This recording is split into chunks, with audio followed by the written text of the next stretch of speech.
ঈদের পেগাম যদি বলেন। ঈদ আসে 30 দিন রমজানের রোজা রাখার পরে। আমি কৃচ্ছ সাধনের মাধ্যমে যখন আমি একজন পরিষ্কার একজন স্বচ্ছ হিউম্যান তৈরি করে ফেললাম, আল্লাহ তাআলা আমার জন্য ঘোষণা করে দিলেন, ইয়া যাও, তোমার জন্য জান্নাত। এই খুশিতে আমি ঈদের নামাজ পড়লাম গিয়ে। এইটাই হচ্ছে ঈদের খুশি। বেসিক প্রিন্সিপালস অফ ইসলাম যদি বলতে হয়, কি কি আমাদের জানা প্রয়োজন? কমন সেন্সের বাইরে আপনি ইসলামে কিচ্ছু পাবেন না।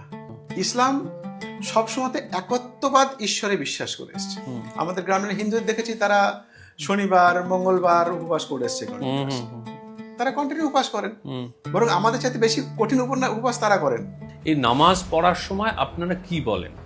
বাংলাদেশের হিন্দুরা কি নিরাপদ? ওয়াফটা কি? ইসলামের ক্ষেত্রে বলা হয় শেষ পয়গম্বর হচ্ছেন হযরত মুহাম্মদ। মানে শেষ পয়গম্বর মানে কি তারও আগে অনেক পয়গম্বর ছিলেন। ইহুদিরা যাকে মানে মোজেস, আমরা বলি মুসা আলাইহিস সালাম, তিনিও পয়গম্বর ছিলেন মুসলমানদের। আমি অন রেকর্ড বলছি, মাজার হচ্ছে আন ইসলামিক। এর মধ্যে ইসলামের এর সঙ্গে কোনো রকমের সম্পর্ক নেই, দূরতম সম্পর্ক নেই। জিহাদ আসলে কি? এমন কিছু ঢুকিয়ে দেওয়া যাতে আপনি উত্তেজিত হয়ে, যেমন স্টেরয়েড নেওয়ার পরে মানুষ এক্সাইট হয়ে যায়, সেরকম হয়ে আপনি একটা কিছু খারাপ কাজ করে ফেলেন। ওরা আপনাকে শেখাবে কি? হিন্দুদেরকে মেরে ফেলো, এটা জিহাদ। Is, Islamic state. What do you think about নামটাই ইসলামিক স্টেট, তারা সম্পূর্ণ আন ইসলামিক। আমি অন রেকর্ড বলছি, তাদের সঙ্গে ইসলামের দূর দূরান্তের কোনো সম্পর্ক নেই। তথাকথিত লিটারেট মানুষেরা ভারতবর্ষ নয়, গোটা পৃথিবীর মানব সভ্যতা যত ক্ষতি করেছে, ঠিক ইলিটারেট মানুষেরা সেই ক্ষতি করেনি। অ্যাটম বোমা একজন ইলিটারেট চাষি বানায়নি। এই যত রাস্তায় মারপিট হচ্ছে হিন্দু মুসলিম নিয়ে, চাঁদকে নিয়ে কেউ মারপিট করে না। হিন্দু ধর্মে যত অনুষ্ঠান সব চাঁদ কেন্দ্রিক, ইসলামেও তাই। মহরমটাও আন ইসলামিক, অন রেকর্ড বলছি, এয়ার করে দিন আমার কথাটা। মহরমটাও আন ইসলামিক, এর সঙ্গে ইসলামের কোনো সম্পর্ক নেই। হযরত মুহাম্মদ সাল্লাল্লাহু আলাইহি ওয়াসাল্লামের সময় মহরম ছিল না, তো মহরম এলো কোত্থেকে?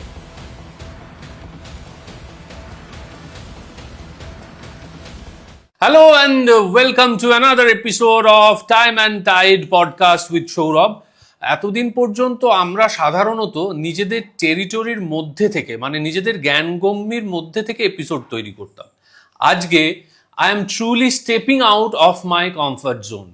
আমি আজকে এমন একটা বিষয় নিয়ে কথা বলতে চলেছি, এমন একজন বিদগ্ধ মানুষের সঙ্গে, যার এক্সপার্টিস যে বিষয়টা নিয়ে সেটা সম্পর্কে আমার ধারণা খুব কম।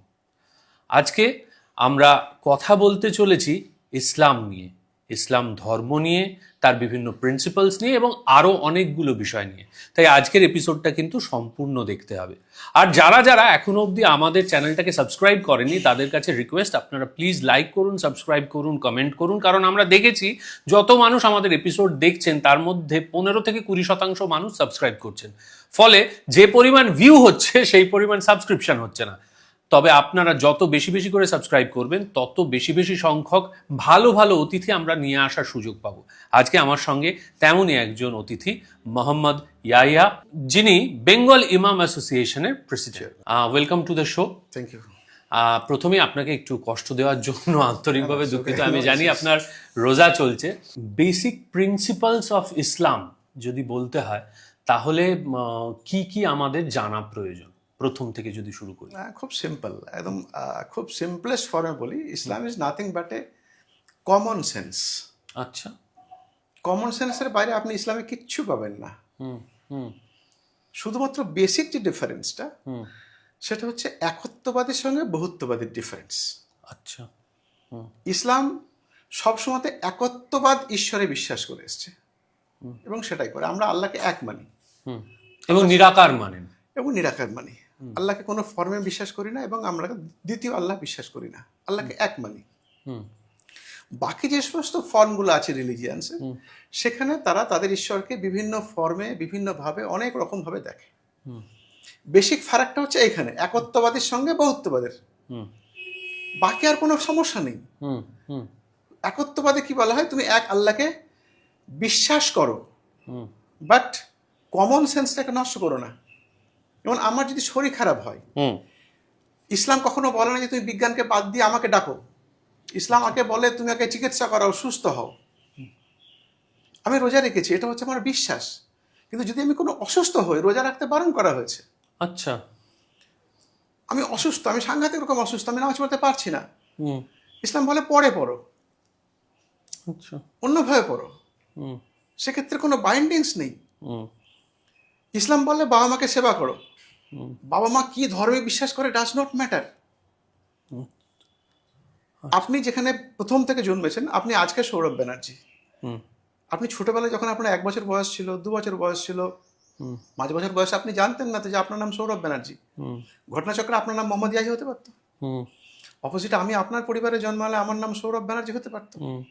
তো বেসিক্যালি আমাদের এই যে রিলিজিয়ান পরিচয়, ধর্মীয় পরিচয়টা কোত্থেকে আসে? আমাদের পারিবারিক কালচার থেকে আসে। ইসলামকে একটা শিশুকে বলে দেয় না তোমার নাম মোহাম্মদ ইয়াহিয়া, অন্য ধর্ম গিয়ে বলে দেয় না তোমার নাম সৌরভ। এখান থেকে আমাদের ডিভিশনটা বেসিক্যালি শুরু হয়ে গেছে। ঠিক বলছি? একদম একদম এখান থেকে শুরু হয়েছে। কারণ আপনি ছোটবেলায় জানতেন না ভগবান কি, কৃষ্ণ কি, আল্লাহ কি, দুর্গা কি, কিছু জানতেন না। বাবার সঙ্গে কি মায়ের সঙ্গে হাত ধরে দুর্গা পুজো যেতেন। আমরা ছোটবেলা থেকে বাবা মার হাত ধরে নামাজ পড়তে গেছি, সেখানে অভ্যস্ত হয়ে গেছি। সেই অভ্যাসটাকে আমরা কাটাতে পারছি না। অভ্যাস থেকে আস্তে আস্তে আস্তে আমি মুসলমান হয়ে গেছি, আপনি হিন্দু হয়ে গেছেন, একজন খ্রিস্টান হয়ে গেছে, এবং সেই জাল থেকে আমরা কেউ বেরোতে পারছি না। বেরোতে না পারাটা অপরাধ নয়, যখন এটাকে আমরা ক্রিমিনালাইজেশন করি সেটা অপরাধ। ইসলাম যেটা আপনি জানতে চান, Islam nothing but common sense, simple. বাবা মাকে বিশ্বাস করো, বাবা মাকে শ্রদ্ধা করো। বাবা মা হিন্দু না খ্রিস্টান না আদিবাসী ডাজ নট ম্যাটার। বাবা মাকে আপনাকে দেখতে হবে। যদি আপনি বাবা মাকে না দেখেন, নামাজ পড়ুন, কোরআন শরীফ পড়ুন, কিছু এসে যাবে না, জাহান্নামে আপনি যাবেন, পরিষ্কার কথা। আচ্ছা, বেশ। ইসলাম হকের কথা বলে। কার হক? আমি যে শরীরটাকে ক্যারি করছি, আমার শরীরের উপর অত্যাচার করা যাবে না। ভালো করে শুনুন, খুব গভীর কথা বলছি। আমার শরীরের উপর অত্যাচার করা যাবে না মানেটা কি? আমার যা খুশি করে আমার লাইফটাকে নষ্ট করতে পারি না। আমাকে একটা সেন্সিবল এবং শৃঙ্খলের জীবন যাপন করতে হবে। এটা হচ্ছে আমার শরীরের উপর আমার অধিকার, আমার শরীরের অধিকার আমার উপরে। প্রত্যেকটা জিনিসের অধিকার এর কথা বলে ইসলাম। বা আমার অধিকার। আপনি একজনকে বিয়ে করেছেন, সে তার বাড়িতে, আপনার বাড়িতে এসেছে, তার আপনার প্রতি অধিকার আছে। আপনার যে প্রতিবেশী, আপনার প্রতি তাদের অধিকার আছে। আপনার সন্তানদের অধিকার আছে। সমস্ত পৃথিবীর যাবতীয় কিছুর উপরে আপনার যেমন অধিকার আছে, তাদেরও আপনার উপর অধিকার আছে। আচ্ছা, এটাই ইসলাম বলে, এর বাইরে কিছু না। যেমন আপনি রাত্রেবেলায় ঘুমোতে যাবেন, ইসলাম বলে এমনভাবে তুমি জীবনযাপন করো যাতে পাশের প্রতিবেশীর কোনো রকমের কষ্ট না হয়। এটা ইসলামী হুকুম। কে মানে? মানে আমাকে একটা জিনিস বলুন, যেমন ধরুন কুরবানি দেওয়ার একটা ট্রেডিশন আছে, একটা রিচুয়াল আছে। এবার এমন তো হতেই পারে, ধরুন কোনো একটা বাড়িতে একজন মানুষ রয়েছেন ইসলাম ধর্মাবলম্বী, যিনি কুরবানি দেন, সেটা তার ধর্ম আচরণ। পাশের বাড়িতে একজন জৈন ধর্মের মানুষ রয়েছেন, যিনি অহিংসা পরম ধর্ম দেন। এবার এনার কোরবানিতে তো ইনি থাকতে পারছেন না, মানে অস্বস্তিতে পড়ছেন, যেহেতু তিনি সেটার বিরুদ্ধে। তাহলে আপনাকে প্রথম থেকে আরেকবার আসতে হবে। আমি আপনাকে যেটা বললাম যে অধিকারের জায়গাটা কোত্থেকে আসে। যেমন ইসলামের 4টে প্রিন্সিপাল। এক হচ্ছে নামাজ। এটা ভাঙতে ভাঙতে আসি। তাহলে নামাজ কাকে বলে? একত্ববাদী জায়গাতে আসে, আপনি আল্লাহকে ছাড়া কাউকে সিজদা করবেন না। সিজদা মানে স্মরণ করা, প্রার্থনা করবেন। আচ্ছা, সিজদার ফর্ম হচ্ছে নামাজ। আপনি আল্লাহ ছাড়া দ্বিতীয় কাউকে সিজদা করতে পারবেন না। এটা হচ্ছে ইসলামের হুকুম, নামাজ। দ্বিতীয়ত, আমরা রোজা পালন করছি এখন, আরবিতে সিয়াম বলে। রমজানের রোজা পালন করছি, মিন কি ভোরবেলা থেকে সন্ধ্যা পর্যন্ত আমরা প্রত্যেকদিন নিরম্ব উপবাস করছি, সেখানে এক ফোঁটা জল খাওয়া যাবে না। এর কারণটা কি? যদি আপনি বৈজ্ঞানিক ব্যাখ্যা করেন, আমি বৈজ্ঞানিক ব্যাখ্যাটা অ্যাপার্ট রাখছি, অনেক কিছু ব্যাপার আছে। থার্ড হচ্ছে জাকাত। ফোর্থ হচ্ছে হজ। এই প্রথম দুটো তো শরীরের সঙ্গে সম্পর্কিত, দ্বিতীয় দুটো টাকা পয়সা সম্পদের সঙ্গে সম্পর্কিত। জাকাত বোধহয় 2.5% ডোনেট করা। বাট পার্সেন্টেজটা কখন? যখন আপনার কাছে ধরুন এখনকার হিসেবে 61 ভরি সোনা, 61 ভরি রূপো, সোনা না, 61 ভরি রূপো বা 7.5 ভরি সোনা যদি যেমন থাকে লোকের কাছে। 61 ভরি রূপোর মান আজকে কত হবে? 650 গ্রাম। ধরুন 650 গ্রামের দাম কত হবে আজকের সময়? 1 লাখ টাকা কেজি হলে 65,000 টাকা।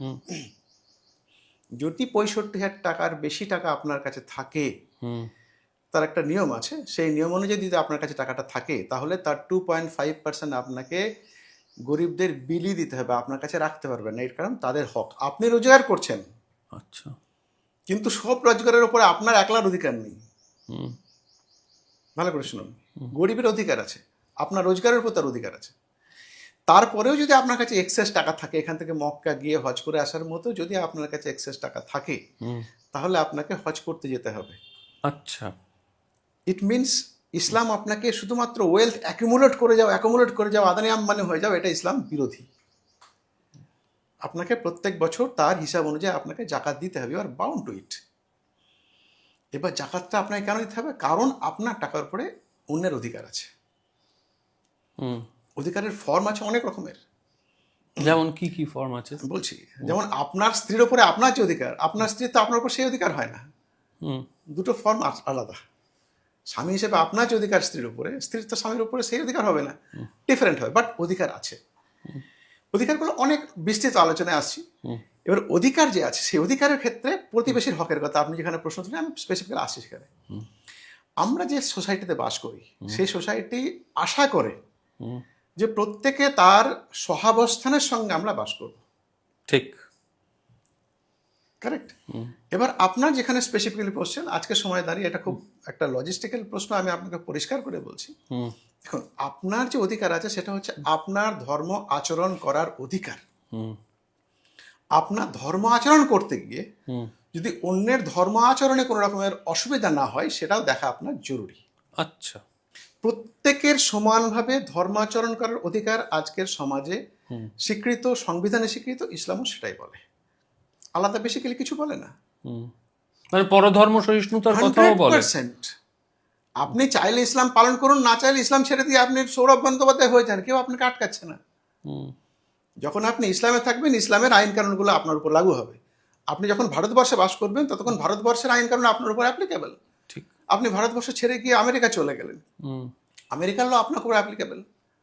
আপনাকে আমেরিকায় বসে ভারতবর্ষের ল অ্যাপ্লিকেবল আপনার উপর হবে না। তেমনই আপনি যতক্ষণ ইসলাম মেনে চলবেন, আমি যদি কাল সকালে উঠে মনে হয় দূর ভালো লাগছে না, ইসলাম থাকবো না, আমি কালকে খ্রিস্টান হয়ে গেলাম, তো আমি তো চার্চে যাব, আমার উপর ইসলামিক রুলস রেগুলেশন থোড়ি অ্যাপ্লিকেবল হবে। ইসলাম বলে একদম পারফেক্ট, তুমি যেখানে মানবে তুমি সেটা মেনে চলো, এবং অন্যের ধর্মাচরণের ক্ষেত্রে আপনাকে সেই স্বাধীনতা ইসলাম দেয়। আচ্ছা, যে কোনোভাবেই অন্যকে ডিস্টার্ব করা যাবে না। ইনফ্যাক্ট আপনি ইতিহাস পড়েন, আপনি কামাখ্যা মন্দির থেকে শুরু করে, সোমনাথ থেকে শুরু করে পুরী পর্যন্ত প্রচুর মন্দিরে দেখবেন মুসলিম সম্প্রদায়ের শাসকরা তারা প্রচুর জমি জায়গা দিয়েছে, তার মন্দিরগুলোকে বানিয়ে দিয়েছে, মন্দিরগুলোকে চালাবার জন্য তারা সম্পত্তি দান করেছে। কেন দিয়েছে? তারা তো বেসিক্যালি ইসলামিক ছিল, ধর্মাচরণ ইসলামিক ছিল, রাষ্ট্র ব্যবস্থায় তারা ইসলামিক ছিল না। আমি পরিষ্কার বলতে পারছি কি? একদম একদম। সুতরাং যদি আপনাকে ইসলাম মেনে চলতে হয়, তাহলে ইসলামের সমস্তটাই মেনে চলতে হবে। আমি আপনাকে জোর করে কলার ধরে বলতে পারি না, চল ভাই সৌরভ তোমাকে নামাজ পড়তে হবে, এখন রমজান মাস হচ্ছে তোমাকে রোজা করতে হবে। অ্যাবসলিউটলি আমার বলার অধিকারই নেই, আপনার তো করার কোনো জায়গা নেই, আমার বলারও কোনো অধিকার নেই। আমি মানছি বিং এ মুসলিম, আমি রোজা করবো, আমি নামাজ পড়লাম, একদম পিওর পার্সোনাল বিষয়, এর সঙ্গে সামাজিক বা রাষ্ট্রীয় সম্পর্কিত নয়। তো ঠিক, আমি কি বলতে পেরেছি? একদম একদম। এবার আপনি আমাকে বলুন, এই যে রমজান মাসটা, এটা কিভাবে শুরু হলো বা এর তাৎপর্য কি? মানে রমজান মাসে রোজা রাখা হচ্ছে এবং এটা বোধহয় শেষ হবে ঈদে গিয়ে, ঠিক? এই ধারাটাকে যদি আমাকে একটু বুঝিয়ে বলেন, যে রমজান মাস, এই যে প্রত্যেক বছর কি এই রকম পার্টিকুলার সময়টাকেই রমজান বলা হয়? এইটা কিভাবে আপনারা? এটা খুব ইন্টারেস্টিং প্রশ্ন।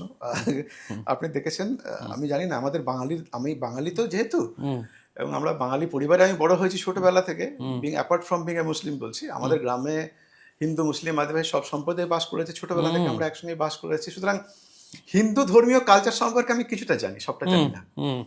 খুব ইন্টারেস্টিং ফ্যাক্ট হচ্ছে, এই যত রাস্তায় মারপিট হচ্ছে হিন্দু মুসলিম নিয়ে, চাঁদকে নিয়ে কেউ মারপিট করে না। হিন্দু ধর্মে যত অনুষ্ঠান সব চাঁদ কেন্দ্রিক, সূর্য কেন্দ্রিক না। না না না, পূর্ণিমা অমাবস্যা একদমই তাই, ইসলামেও তাই। আচ্ছা, ইসলামের এই চাঁদ দেখে কিন্তু রমজানের রোজা শুরু হয়, আচ্ছা, চাঁদ দেখে কিন্তু ঈদ শুরু হয়। হ্যাঁ হ্যাঁ, ঈদ কা চাঁদ, সবে বরাত, সবে কদর সব দেখবেন চাঁদ দিয়ে শুরু হয়। চাঁদ নিয়ে হিন্দু মুসলমান কোনো সমস্যা নেই। আচ্ছা, সমস্যা হচ্ছে আমাদের নিজেদের মানসিকতায়, রাইট? তো চাঁদ দেখে যখন রমজানের চাঁদ শুরু হয়, সেখান থেকে রমজান শুরু হয়। আচ্ছা, এবং যখন চাঁদ শেষ হয়, দ্বিতীয়া পায়, ভালো করে বুঝুন, দ্বিতীয়া একাদশী সব কিন্তু হিন্দু ধর্মেও খুব ভালো করে রিলেটেড, মুসলিম ধর্মেও কিন্তু এই দ্বিতীয়ার চাঁদ না দেখা গেলে ঈদ হয় না। আচ্ছা, ওকে। এবার শুরুটা হয়েছিল কখন? যখন হযরত মুহাম্মদ সাল্লাল্লাহু আলাইহি সাল্লাম ইসলাম ধর্মের প্রবর্তন শুরু করলেন, তখন যে সমস্ত নিয়ম কানুনগুলো ছিল সেগুলো অ্যাজ পার কোরআনিক ভার্সন আপনি কখনো গেলে পড়লে আপনি কখনো সুযোগ পেলে পড়বেন, পড়ায় কোনো অসুবিধা নেই। সেখানে বললাম 4টে মেন অপশনস আপনাকে রমজান, নামাজ, রোজা, জাকাত এবং হজ, এই 4টে আপনাকে ফলো করতেই হবে। তার মধ্যে রমজানের এই 30 দিন রোজা, এই রমজান মাস আমাদের যেমন দেখবেন ক্যালেন্ডার আছে, ইংলিশ ক্যালেন্ডার, যেটাকে আমরা জর্জিয়ার ক্যালেন্ডার বলি, জানুয়ারি, ফেব্রুয়ারি, মার্চ। তো মুসলিমদের জন্য এইটা সুবিধার জন্য একটা 12 মাসের ক্যালেন্ডার আছে, এটাকে আমরা অ্যারাবিক ক্যালেন্ডার বলি। তো অ্যারাবিক ক্যালেন্ডারে আপনি দেখবেন রমজান, তারপরে বিভিন্ন যে মাসগুলো আছে সেই মাসগুলো আসে। রমজান মাস আসলেই এটা 28 দিন পর পর সাইকেল হয়। যেমন সম্ভবত আমাদের টেলিকম কোম্পানিগুলো ইসলামকে ফলো করে, ওই জন্য সবটাই 28 দিনই ওরা চালায়, বাদে ঠিক আছে, ওদের 28 দিনই মাস হয়। 28 দিনে মাস হতে হতে আমরা 355 দিনে বছর শেষ হয়। ও দেখবেন এই জন্য প্রত্যেক বছর দেখবেন 10 দিন করে পিছিয়ে আসছে মুসলমানদের যে ফেস্টিভ্যালস গুলো আছে, আচ্ছা প্রত্যেক বছর 10 দিন করে জর্জিয়ান ক্যালেন্ডারের সঙ্গে 10 দিন পিছিয়ে আসে। আচ্ছা তো এবছরে দেখবেন 1 তারিখে হয়তো হবে, 31 তারিখে হবে, 31 নেক্সট ইয়ারে দেখবেন 21 মার্চ হবে, তারপরে বছর দেখবেন 11 মার্চ হবে। আচ্ছা, গত বছর ভেরি ইন্টারেস্টিং। হ্যাঁ, তো এটা এই যে চাঁদের হিসেবে রমজানের শুরুটা শুরু হয় এবং নবী করিম সাল্লাল্লাহু আলাইহি ওয়াসাল্লামের হাত দিয়ে, হযরত মুহাম্মদ সাল্লাল্লাহু আলাইহি ওয়াসাল্লামের হাতে এটা শুরু হয়। সেখান থেকেই মুসলমানরা তাদের এই প্র্যাকটিসটাকে কন্টিনিউ করে চলেছে এবং এটা চলতে থাকবে কন্টিনিউয়াসলি। এই যে একেবারে জল না খাওয়া, এবং কেউ কেউ তো বলছে মানে মুখে যে লালা হবে সেটাও গিলবে না, ভুল ধারণা। ভুল ধারণা। আচ্ছা,